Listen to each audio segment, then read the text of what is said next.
Greetings, friends. Stephen here again. Welcome to day 9 of these devotionals, and today is Christmas. So, Merry Christmas to you. And it is about maybe 12:15 or 12:20 in the morning right now.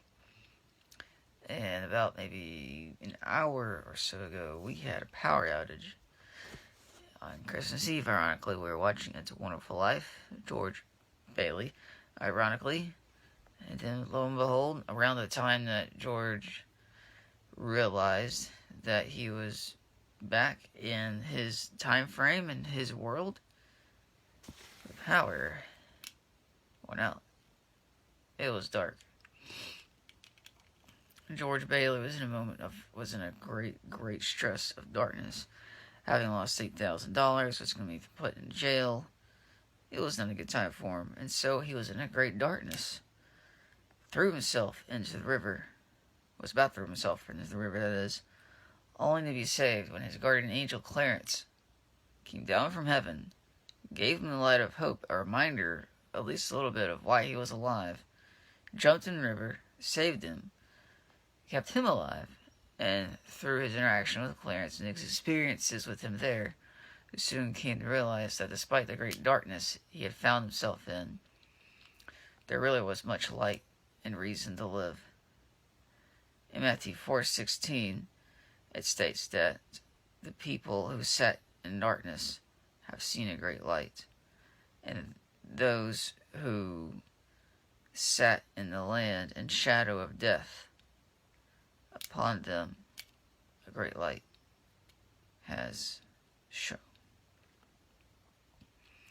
There are many people out there, especially in Christmas, who are sitting in darkness, isolated, alone, who feel as if they have no hope, that there is no light for them that is awaiting, that upon their death they will be lost forever in their own everlasting darkness.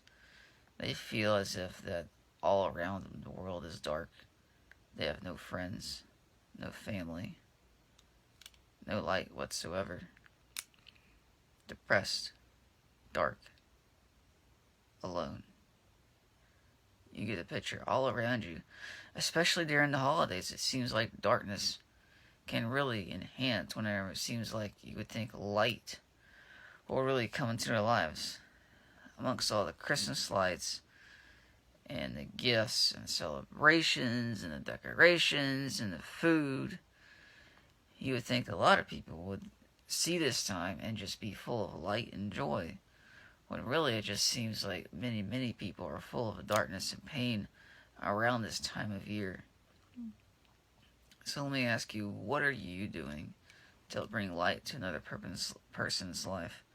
Not just this Christmas seasons, but all the seasons year round.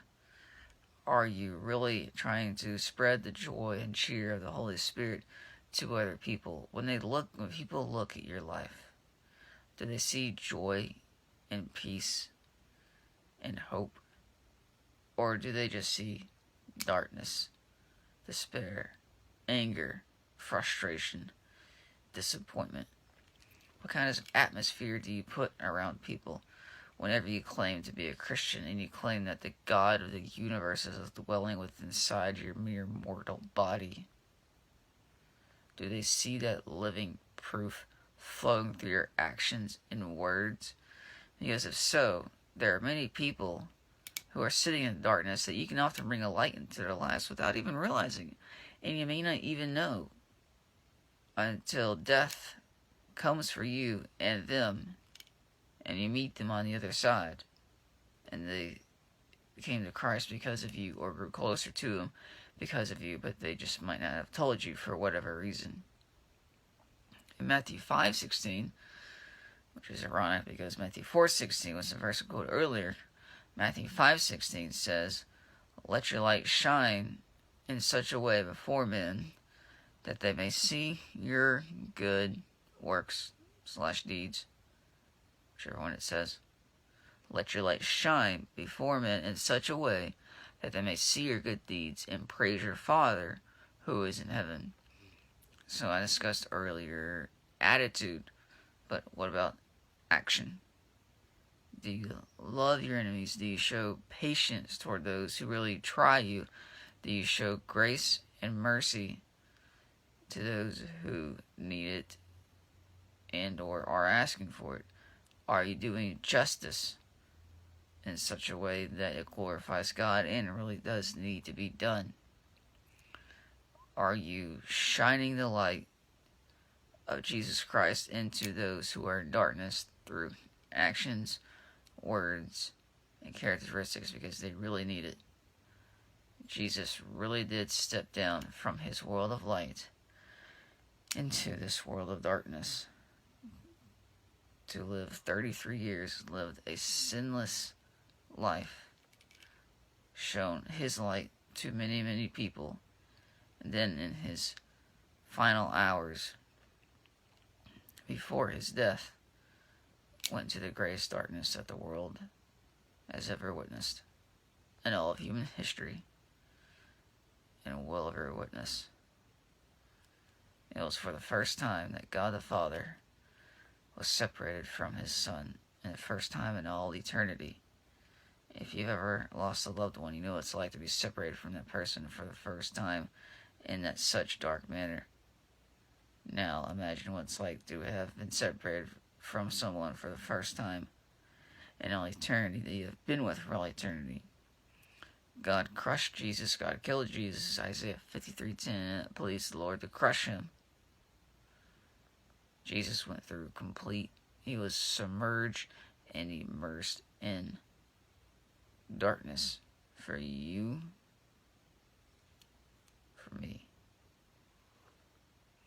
So we would not be lost in everlasting darkness, in fire, flames, and torture, and isolation, and separation, and loneliness, and despair, and anger.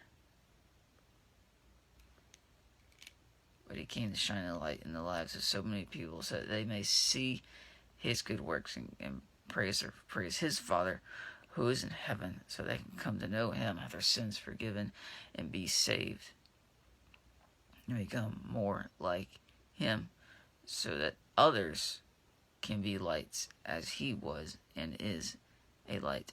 Is that what you are doing? The Christmas spirit we so speak of so much, you see in so many movies, be it in It's Wonderful Life, or the one with Ebenezer Scrooge, or Hallmark movies. That Christmas spirit we talk about so much is really the spirit of Jesus, and that is to be done year-round. Are you spreading that Christmas cheer? Are you spreading that spirit cheer throughout your daily life, in your family, amongst your friends, in your place of work? Because there are real people, there are real souls who are going to a real hell, and they need Jesus, the light of Jesus. Will you be that bearer of light? Will you proclaim the gospel? Will you be like him through your actions, words, and deeds while you still have time, before it's too late, before death comes for those you can influence, and they spend the rest of eternity in darkness? Shine the light while you still can. Merry Christmas. Like, comment, share. Take care.